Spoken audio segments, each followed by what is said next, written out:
नमस्कार दोस्तों, आपका अपना चैनल यूथ एजुकेशन सेंटर में आप सभी का स्वागत है। दोस्तों, आज हम लोग इस वीडियो में बाल मनोविज्ञान के कुछ महत्वपूर्ण वन लाइनर प्रश्न पढ़ने वाले हैं और कुछ कोटेशन हैं कि कौन सा मनोवैज्ञानिक कौन सा कोटेशन दिए हैं।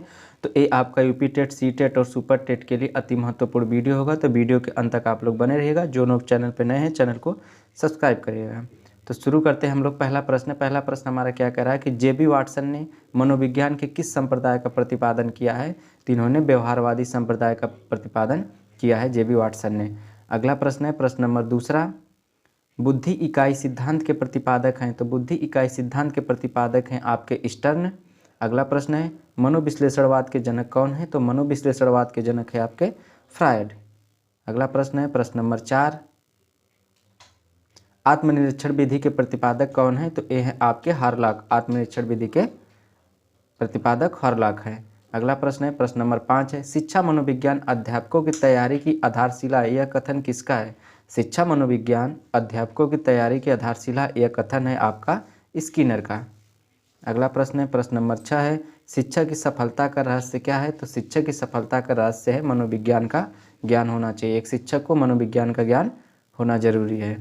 अगला प्रश्न है, शिक्षा मनोविज्ञान एक शाखा है किसकी? मनोविज्ञान की। मनोविज्ञान की शिक्षा मनोविज्ञान एक शाखा है। अगला प्रश्न है, कैली ने शिक्षा मनोविज्ञान के उद्देश्य बतलाए हैं कितने? 9। कैली ने शिक्षा मनोविज्ञान के 9 उद्देश्य बताए हैं। अगला प्रश्न है, शिक्षा और मनोविज्ञान को जोड़ने वाली कड़ी है। तो शिक्षा और मनोविज्ञान की कड़ी को जोड़ने वाली कड़ी है मानव व्यवहार। अगला प्रश्न है प्रश्न नंबर 10 है, समाज मिति विधि के प्रतिपादक है मुनरो। समाज मिति विधि के प्रतिपादक है मुनरो। अगला प्रश्न है प्रश्न नंबर 11 है, मनोविज्ञान व्यवहार और अनुभव का विज्ञान है, यह कथन किसका है? तो मनोविज्ञान व्यवहार और अनुभव का विज्ञान, यह कथन स्किनर महोदय का है। अगला प्रश्न है प्रश्न नंबर 12 है, डाल्टन पद्धति के प्रतिपादक है। तो डाल्टन पद्धति के प्रतिपादक मिस हेलेन पार्खहर्स्ट है।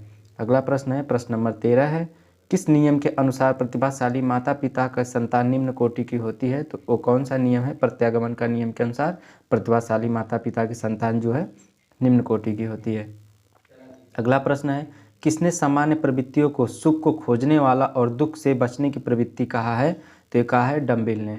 डम्बिल ने क्या कहा है कि सामान्य प्रवृत्तियों को सुख को खोजने वाला और दुख को बेचने की प्रवृत्ति डम्बिल महोदय ने कहे हैं। अगला प्रश्न है, वह खेल प्रणाली जिसमें किसी भी तरह के प्रतिबंध नहीं लगाए जाते, यह कथन किसका है?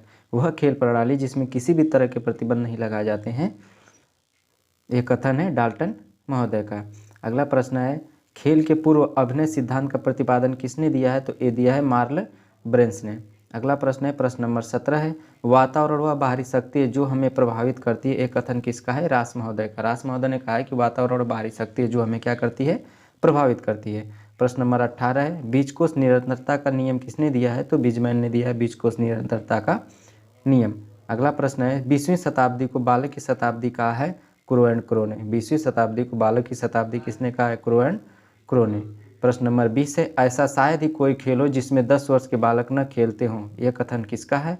तो यह स्टर्न महोदय का। स्टर्न महोदय ने कहा है कि ऐसा शायद ही ऐसा कोई खेल हो जिसमें 10 वर्ष का बालक न खेला हो। प्रश्न नंबर 21 है, जीवन की किस अवस्था को सुखद वर्षा तथा प्रकाश की अवस्था कहा जाता है? तो यह आपकी किशोरावस्था। जीवन की सुखद और प्रकाश की अवस्था किशोरावस्था कही जाती है। अगला प्रश्न है प्रश्न नंबर 22 है कि परिवर्तन की अवस्था कहा जाता है। तो परिवर्तन की अवस्था कौन सी है? किशोरावस्था है। प्रश्न नंबर 23 है, वंश परंपरा के मुख्य वाहक है। तो वंश परंपरा के मुख्य वाहक कौन है? जीन्स है। प्रश्न नंबर 24 है, वुडवर्थ के अनुसार स्मृति कितने अंक की होती है? तो वुडवर्थ के अनुसार स्मृति 4 अंक होते हैं। स्मृति के 4 अंक होते हैं। पेड़ा शब्द का मनोवैज्ञानिक अर्थ क्या है? पेड़ा शब्द का मनोवैज्ञानिक शब्द है आंतरिक उत्तेजना। प्रश्न नंबर 26 है, मैस्लो के अनुसार मूल आवश्यकताएं कितने प्रकार की होती है? तो मैस्लो के अनुसार मूल आवश्यकताएं 5 प्रकार की होती है। अगला प्रश्न है प्रश्न नंबर 27 है, सीखना विकास की प्रक्रिया, यह कथन किसका है? तो यह वुडवर्थ महोदय का। सीखना विकास की प्रक्रिया है, यह किसने कहा है? तो वुडवर्थ ने कहा है। अगला प्रश्न है प्रश्न नंबर 28 है, जो बात पहले सीखी जा चुकी है स्मरण रखना स्मृति है, यह कथन किसका है? जो बात पहले सीखी जा चुकी है स्मरण रखना स्मृति है, यह वुडवर्थ महोदय का कथन है। अगला प्रश्न है प्रश्न नंबर 29 है, थार्नडाइक ने अधिगम के कितने गौण नियम बताए हैं? तो थार्नडाइक ने अधिगम के 5 गौण नियम बताए हैं और वो नियम कौन कौन से 5 है देख लीजिए। पहला है बहुप्रतिक्रिया का नियम, मनोवृत्ति का नियम, आंशिक क्रिया का नियम, आत्मकिरण का नियम और साहचर्य क्रिया का नियम। ये 5 गौड़ थॉर्नडाइक के नियम है। अगला प्रश्न है प्रश्न नंबर 30 है, थॉर्नडाइक अपने अधिगम के कितने मुख्य नियम बतलाए हैं? तो उन्होंने 3 मुख्य नियम बतलाए हैं, तत्परता का नियम, प्रभाव का नियम और अभ्यास का नियम। अगला प्रश्न है प्रश्न नंबर 31 है, बुद्धि लब्धि ज्ञात करने का सूत्र क्या है? तो बुद्धि लब्धि ज्ञात करने का सूत्र है बुद्धि लब्धि बराबर मानसिक आयु बटा वास्तविक आयु गुणे 100। अगला प्रश्न है प्रश्न नंबर 32, बुद्धि ज्ञान अर्जन करने की क्षमता है, यह कथन किसका है? बुद्धि ज्ञान अर्जन करने की क्षमता यह कथन है वुडरो विल्सन का। अगला प्रश्न है प्रश्न नंबर 33 है, बुद्धि का द्वितत्व का सिद्धांत किसने दिया है? तो स्पीयरमैन ने बुद्धि के द्वितत्व का सिद्धांत दिया है। प्रश्न नंबर 34 है, गैरिट के अनुसार बुद्धि होती है? तो गैरिट के अनुसार बुद्धि 3 प्रकार की होती है, एक मूर्त, दूसरा अमूर्त और तीसरी सामाजिक बुद्धि। अगला प्रश्न है प्रश्न नंबर 35 है, मानसिक आयु का प्रत्यय किसने दिया है? तो मानसिक आयु का प्रत्यय बिने ने दिया है। प्रश्न नंबर 36 है, बुद्धि कार्य करने की एक विधि है, यह कथन किसका है? तो यह कथन वुडवर्थ महोदय का। बुद्धि कार्य करने की एक विधि है, यह कथन वुडवर्थ महोदय का है। अगला प्रश्न है प्रश्न नंबर 37, बुद्धि के मात्रा सिद्धांत का प्रतिपादन किया है? तो बुद्धि के मात्रा सिद्धांत का प्रतिपादक थॉर्नडाइक ने किया है। प्रश्न नंबर 38 है, किस पद्धति में खेल गीतों के द्वारा शिक्षा दी जाती है? किस पद्धति में खेल गीतों के द्वारा शिक्षा दी जाती है? तो ये किंडरगार्टन पद्धति के द्वारा। प्रश्न नंबर 39 है, मूल प्रवृत्तियों के सिद्धांत का प्रतिपादन किसने किया? तो मूल प्रवृत्तियों के सिद्धांत का प्रतिपादन मैकडूगल महोदय ने किया है। प्रश्न नंबर 40 है, अनुकरण दूसरे व्यक्ति के वाह्य व्यवहार की नकल, यह कथन किसका? अनुकरण दूसरे व्यक्ति के वाह्य व्यवहार की नकल है, यह कथन रेबर्न महोदय का है। प्रश्न नंबर 41 है, आत्मनिरीक्षण विधि के प्रतिपादन किसने किया? तो आत्मनिरीक्षण विधि के प्रतिपादक है हॉरलॉक। प्रश्न नंबर 42, मनोविज्ञान की चेतना का विज्ञान मानने वाले हैं कौन? पोम्पोलॉजी ने। मनोविज्ञान को चेतना का विज्ञान मानने वाले हैं पोम्पोलॉजी ने। प्रश्न नंबर 43 है, मैकडूगल के अनुसार मूल प्रवृत्तियां होती हैं?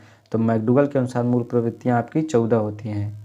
अगला प्रश्न है प्रश्न नंबर 44 है, विकास दिशा सिद्धांत के अनुसार विकास होता है, विकास दिशा सिद्धांत के अनुसार विकास होता है सिर से पैर की दिशा में। अगला प्रश्न है प्रश्न नंबर 45 है, प्रतिद्वंद्वात्मक समाजीकरण की अवस्था है कौन सी? किशोरावस्था। प्रश्न नंबर 46 है, दोहराने की प्रवृत्ति होती है किस अवस्था में? शैशवावस्था में दोहराने की प्रवृत्ति होती है। प्योरीज ऑफ लर्निंग नामक पुस्तक के लेखक हैं? तो प्योरीज ऑफ लर्निंग नामक पुस्तक के लेखक है हिलबर्ट। अगला प्रश्न है प्रश्न नंबर 48 है, चिन्हों द्वारा सिखाना सिद्धांत के प्रतिपादक हैं टालमैन। किनके द्वारा? चिन्हों द्वारा। प्रश्न नंबर 49 है, अनुवांशिकी के जन्मदाता हैं कौन? Gregor John Mendel. और इस वीडियो का ये लास्ट प्रश्न है प्रश्न नंबर 50, निःशुल्क अनिवार्य शिक्षा का अधिकार अधिनियम कब पारित हुआ और कब लागू हुआ? तो अधिनियम आपका 2009 में पारित हुआ और 2010 में लागू हुआ। ठीक है, सॉरी। अगला प्रश्न है, विकास जीव और उसके वातावरण की अंतःक्रिया का प्रतिफल है, यह कथन किसका है? तो यह कथन आपका स्किनर का है। प्रश्न नंबर 52 है, कल्पना मानसिक हस्त व्यापार है, यह कथन किसका है? कल्पना मानसिक हस्त व्यापार है, यह कथन किसका है? तो यह वुडवर्थ महोदय का। प्रश्न नंबर 53 है, विभिन्नता के नियम का प्रतिपादन किया है? तो विभिन्नता के नियम का प्रतिपादन डार्विन और लैमार्क ने किया है। प्रश्न नंबर 54 है, संवेग का शाब्दिक अर्थ है क्या है? उत्तेजित दशा। अगला प्रश्न है प्रश्न नंबर 55 है, सबलीकरण का सिद्धांत और संपोषक का सिद्धांत किसने दिया? सबलीकरण का सिद्धांत और संपोषक का सिद्धांत ये किसने दिया है? हल ने। ठीक है, 13 वीडियो का लास्ट प्रश्न। इस वीडियो में हमने टॉप 50 क्वेश्चन किए जो ऑनलाइनर है, और ये प्रश्न जो है TET, super TET, CTET के लिए अति महत्वपूर्ण प्रश्न होंगे। और ये हमारे चैनल का लोगो है। चैनल पे जो लोग नए हैं तो चैनल को सब्सक्राइब करिएगा, वीडियो को शेयर करिएगा। धन्यवाद।